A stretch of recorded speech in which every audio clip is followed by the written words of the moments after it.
नमस्कार दोस्तों, जानी कैसे में आपका स्वागत है। हम रोजाना स्वास्थ्य संबंधित जानकारी लेकर आते हैं। हमारे चैनल को सब्सक्राइब करना ना भूलें और साथ ही बेल आइकॉन को ज़रूर दबाएं, जिससे कि हमारे सभी वीडियो की नोटिफिकेशन मिले आपको सबसे पहले।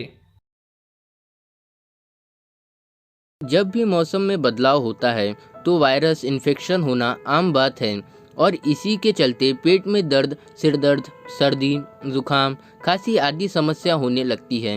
यदि हम थोड़ी सी भी लापरवाही बरतते हैं तो हमारे शरीर में बीमारी घुस जाती है। विशेष तौर पर अगर सर्दी का मौसम चल रहा है तो कफ तेजी से फैलता है और कई दिनों तक इससे राहत नहीं मिल पाती। ऐसे में देसी उपाय करने से फ़ायदा होता है और इसीलिए आज के इस वीडियो में हम आपको एक ऐसे ज़बरदस्त घरेलू नुस्खे के बारे में बताएंगे जिससे कि आपको बहुत फ़ायदा होगा। इस नुस्खे को तैयार करने के लिए आपको कुछ ज़रूरी चीज़ों का आवश्यकता पड़ेगी, जैसे कि अजवाइन, जीरा, अदरक, काली मिर्च, गुड़, दालचीनी, तुलसी के पत्ते आदि।